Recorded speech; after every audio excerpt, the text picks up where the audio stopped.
Kajian Kitab.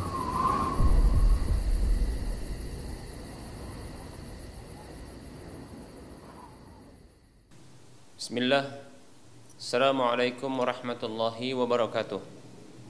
Innal hamdalillah nahmaduhu wa nasta'inuhu wa nastaghfiruh wa na'udzu billahi min shururi anfusina wa min sayyiati a'malina. Man yahdihillahu fala mudilla lahu wa man yudlilhu fala hadiyalah. Wa asyhadu an la ilaha illallah wahdahu la syarika lah.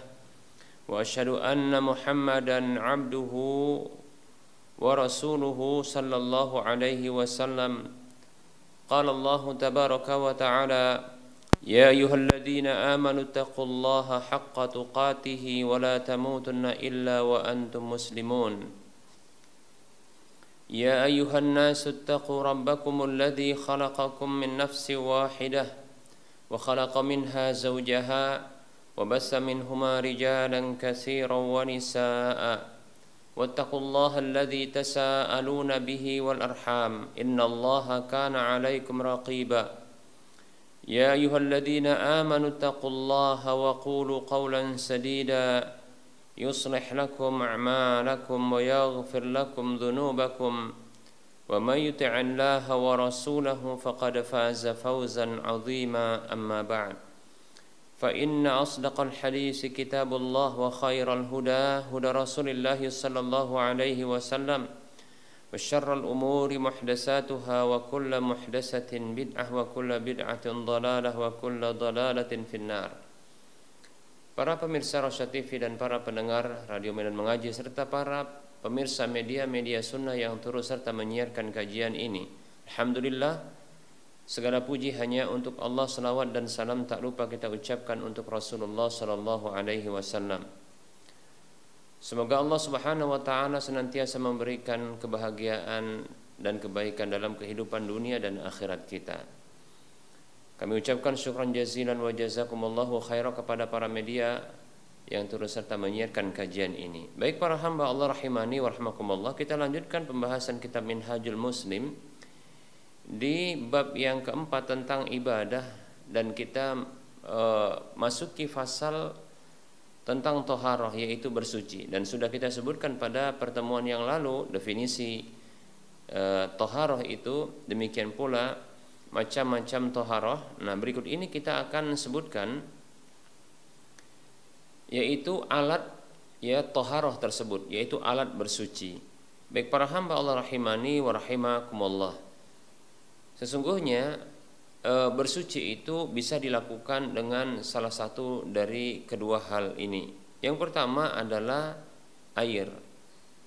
Para ulama menyebut dengan al-ma'ul mutlaq, yaitu air mutlak, yaitu air yang dalam kondisi keaslian ciptaannya, di mana tidak bercampur sesuatu pun dengannya, yang memang asalnya tidak terpisah darinya, tidak bercampur dengannya sesuatu yang terpisah dengannya. Nah, baik itu najis maupun yang suci. Baik para hamba Allah rahimani wa rahimakumullah, contohnya adalah air sumur. Kemudian berikutnya adalah air mata air. Begitu juga adalah air danau, air telaga, air sungai, air salju, demikian pula air hujan, air laut yang berasa asin. Air laut juga ini dapat mensucikan. Kalau ada yang bertanya, bagaimana dengan rasa asinnya? Bukankah itu sesuatu yang bercampur dengannya? Maka kita katakan, asin yang ada pada air laut adalah sesuatu yang memang asalnya demikian. Dia bukanlah sesuatu yang tadinya terpisah. Namun asinnya itu memang bawaan atau asal bawaan dari air laut tersebut. Demikian. Bahkan garam itu diambil dari air laut yang rasanya asin. Demikian. Para hamba Allah rahimani wa rahimakumullah. Nah, bila kita perhatikan apa yang disebutkan oleh ulama ya tentang air mutlak ini yang sebagian ulama menyebutkan ada 7, ya, menyebutkan ada 7. Sebagiannya itu berasal dari langit, yang sisanya berasal dari bumi. Yang berasal dari langit seperti contohnya air hujan, kemudian air salju, kemudian air embun, demikian. Nah, ini 3 jenis air yang berasal dari langit, demikian. Kemudian sisanya adalah dari bumi, ya, seperti contohnya air sumur, air mata air, air sungai, ya, kemudian air laut, demikian. Walaupun ada air-air yang lain seperti contohnya adalah air danau, itu disamakan dengan air sungai, ya. Begitu juga air telaga itu disamakan dengan air sungai, demikian. Baik para hamba Allah rahimani wa rahmakumullah. Allah Subhanahu wa taala berfirman di dalam Al-Qur'an, dalam surah Al-Furqan ayat 48, ini dalil yang menunjukkan bahwasanya Allah menurunkan air dari langit, walaupun Allah tidak merinci, ya, air apa saja yang air langit dari langit ini, demikian. Allah katakan dalam surah Al-Furqan ayat 48, A'udzu billahi minasyaitonir rajim wa anzalna minas samaa'i ma'an tahura. Allah berfirman yang artinya, dan kami turunkan dari langit itu ma'an tahura, air yang tahura, yang suci, lagi mensucikan, demikian. Nah, kita tahu bahwasanya air yang turun dari langit itu ada 3 jenisnya, yaitu air hujan, ya, kemudian air salju, kemudian air embun, demikian. Baik para hamba Allah rahimani wa rahimakumullah. Terkait dengan air yang berasal dari bumi, ada pertanyaan yang pernah diajukan kepada Nabi Shallallahu Alaihi Wasallam terkait dengan air laut, ya, air laut. Rasulullah pernah ditanya tentang air laut, maka Rasulullah Shallallahu Alaihi Wasallam bersabda, huwa tahuru ma'uhu al-hillu maitatuhu.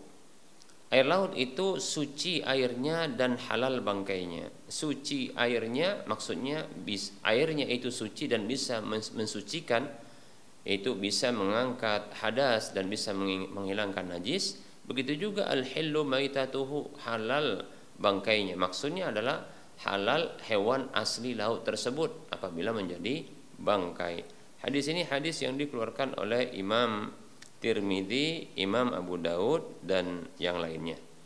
Baik para hamba Allah rahimani wa rahmakumullah, ini terkait dengan air laut, ya. Nah, begitu juga air sumur. Yang air sumur ini tentunya bisa mewakili air mata air, demikian, karena air sumur memiliki 2 sumber airnya, ya, sumber munculnya air yaitu mata air, demikian pula air dari langit, demikian, ya. Nah, begitu juga ini mewakili adalah air telaga, air danau, demikian. Hanya saja sumur ini lebih kecil dia, ya. Rasulullah Shallallahu Alaihi Wasallam bersabda dalam hadis yang diriwayatkan oleh Imam Tirmidzi, Imam Abu Daud, disahihkan oleh Syekh Al-Albani rahimahullahu taala dalam Irwaul Ghalil. Rasulullah bersabda Shallallahu Alaihi Wasallam, innal ma'a tahurun la yunajjisuhu syai'un, ya. Innal ma'a tahurun la yunajjisuhu syai'un. Sesungguhnya air itu adalah suci, ya, tidak ada sesuatu pun yang menajisi. Baik para hamba Allah rahimani wa rahimakumullah.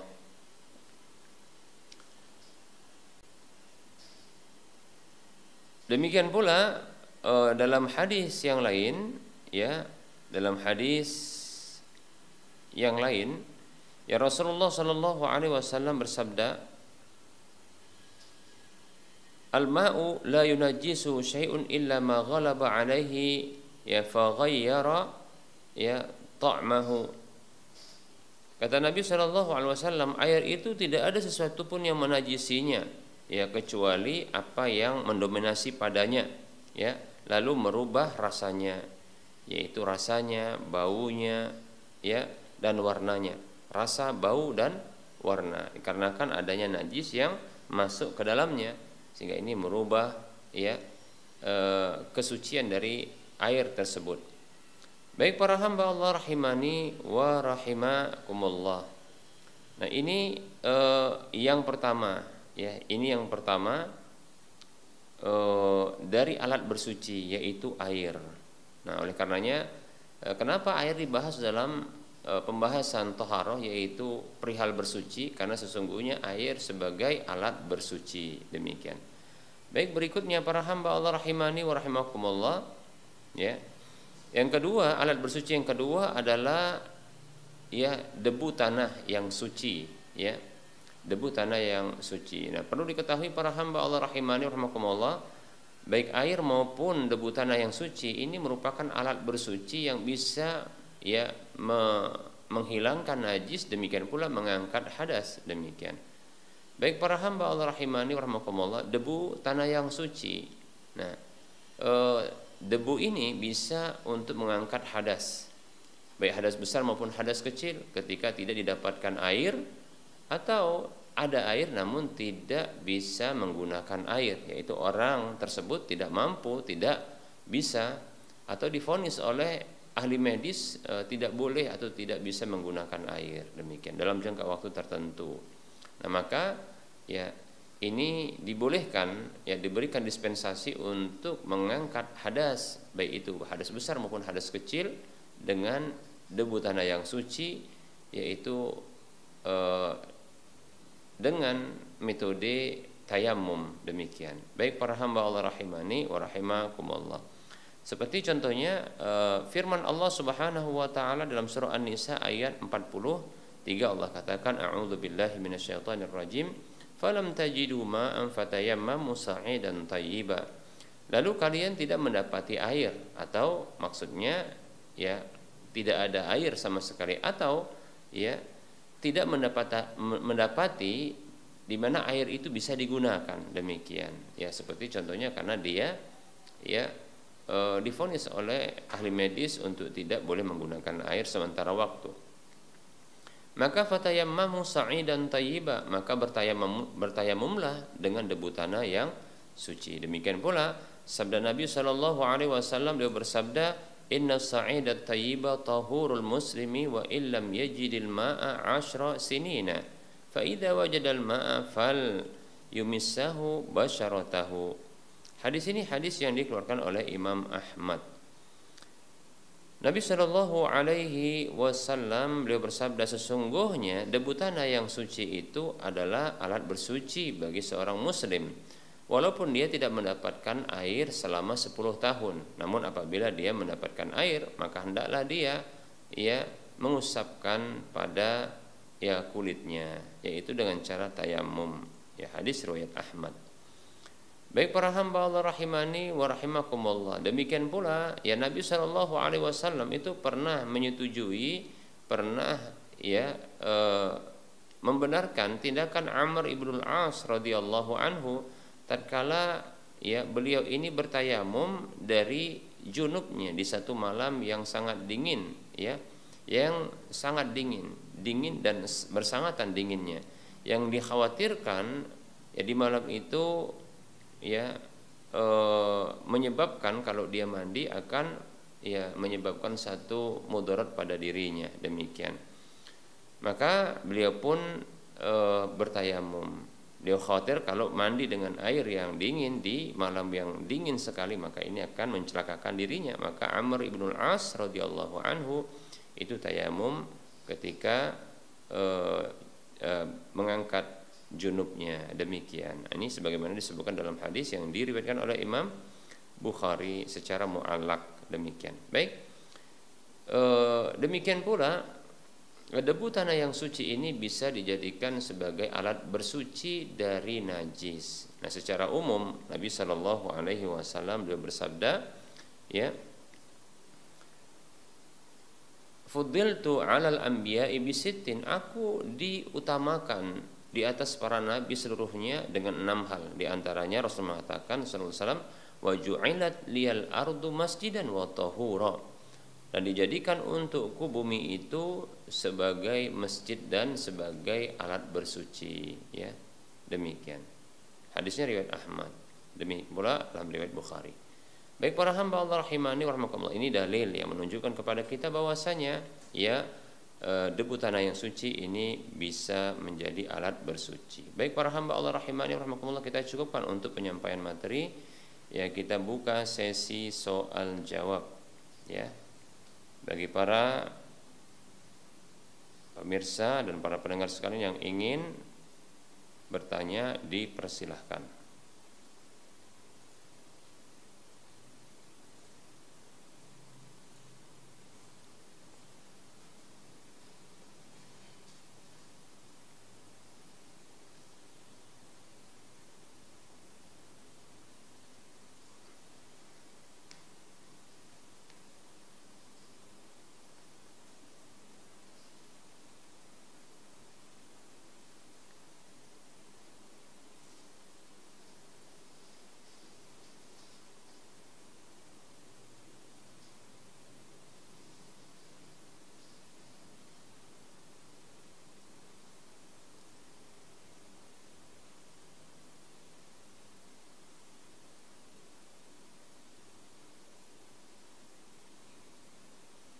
Baik, para hamba Allah rahimani wa rahimakumullah.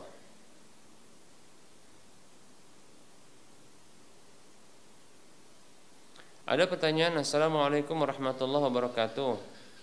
Ustadz izin bertanya,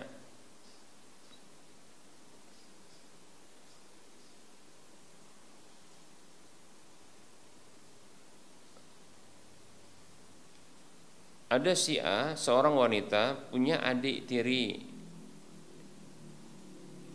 Ya, adik tiri si Z, dia pria, ya, seorang laki-laki, seayah, anak dari ibu tirinya, yaitu istri kedua ayahnya.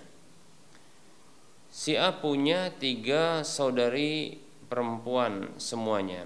Si ayah sewaktu sakit sudah berpesan, jika nanti meninggal dunia minta disolatkan oleh si Z, yaitu putra dari istri kedua ibu tiri. Sementara si Z ini termasuk anak hasil di luar nikah, ya, zina duluan, ya, baru menikah. Saat ini si Z sedang ikut bersama ibunya dan ibunya sudah dicerai. Rencananya si Z ini akan dipanggil untuk bertemu dengan sang ayah dan saudarinya, karena ayahnya rindu, ya, dari kecil, ya, ayahnya rindu dari kecil, tidak diberi nafkah. Pertanyaannya, apakah anak si Z tersebut berhak mendapatkan warisan? Kemudian, apakah si Z tersebut mahram bagi saudarinya, ya, yaitu si A, si B, si C dan si D, demikian, ya. Baik.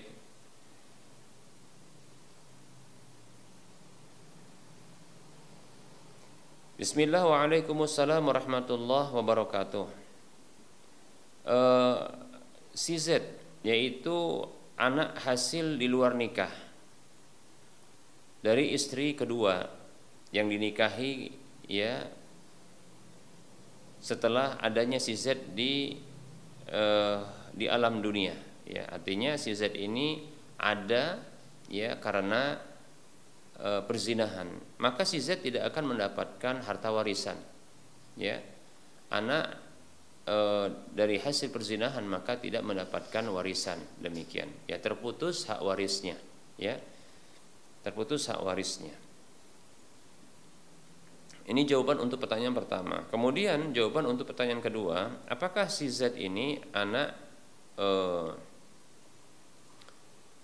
hasil zina ini adalah mahram bagi anak-anak dari bapak biologisnya. Nah, di sini yang terjadi perbedaan pendapat di kalangan para ulama. Ya, saya condong mereka adalah mahram. Ya, saya condong mereka adalah mahram karena sesungguhnya mereka sama-sama disebut dengan anak. Ya, maksudnya haram untuk menikah. Ya, tapi sebaiknya dihindari untuk persentuhan. Tapi haram menikah itu, ya, ini termasuk pendapat yang saya condong kepada pendapat ini, ya, karena mereka adalah anak, ya, yang berasal dari air mani ayah yang sama, demikian, ya, walaupun ya hasil atau dari sisi pernikahan syar'i itu berbeda. Namun dari sisi ya sumber maninya adalah sama, yaitu dari seorang ayah yang sama. Sehingga wallahu taala alam, ya dalam hal ini anak zina tidak boleh menikahi ya saudari tirinya, ya yaitu anak-anak atau putri-putri dari ayah zinanya, ya atau ayah biologisnya, demikian. Ya wallahu taala alam.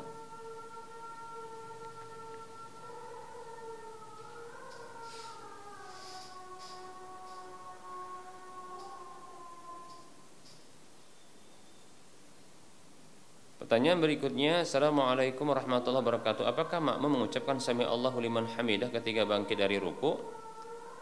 Waalaikumsalam warahmatullahi wabarakatuh. Dalam masalah ini, ya makmum boleh tidak membaca sami Allahu liman hamidah, namun langsung membaca Rabbana walakal hamdu. Ya, karena Rasulullah mengatakan demikian, ya. Fa idza qala sami Allahu liman hamidah, apabila imam mengatakan sami Allahu liman hamidah, faqulu ya Rabbana walakal hamdu, maka ucapkanlah Rabbana walakal hamdu. Namun Syekh Al-Albani rahimahullahu taala mengatakan bahwasanya tidak mengapa ya bagi makmum ya untuk mengucapkan sami Allahu liman hamidah lalu dia membaca Rabbana walakal hamdu. Wallahu taala a'lam. Baik para hamba Allah rahimani wa rahmakumullah, ya barangkali ini saja materi yang bisa kita sampaikan pada pertemuan kali ini. Ya mohon maaf atas segala kekurangan dan kesalahan. Kebenaran itu datang dari Allah Subhanahu wa taala, maka ambillah dan terimalah. Adapun kekurangan dan kesalahan serta kekeliruan itu datang dari saya pribadi dan bisikan syaitan, maka tinggalkanlah, abaikanlah dan maafkanlah. Kepada Allah saya mohon ampun dan kepada para pemirsa sekalian saya mohon maaf. Sebelum kita mengakhiri perjumpaan ini, seperti biasa kita berikan motivasi kepada saudara seiman. Mari kita berdonasi membebaskan lahan yang nantinya akan dibangun Masjid Al-Muwahhidin untuk wilayah Medan dan sekitarnya. Ya, kita masih punya peluang yang besar untuk memiliki aset akhirat yang minimal pahalanya 700 kali lipatnya. Ini akan terus bertambah-tambah pahalanya tatkala dimanfaatkan, walaupun dalam kondisi kita masih hidup atau sudah meninggal dunia. Mari transfer ke nomor rekening berikut ini: Bank Syariah Mandiri atau Bank Syariah Indonesia di nomor 7127485 555 atas nama Yayasan Lajnah Dakwah Medan, kode bank 451. Baik, barangkali ini saja ya, semoga Anda termotivasi dan semoga bermanfaat.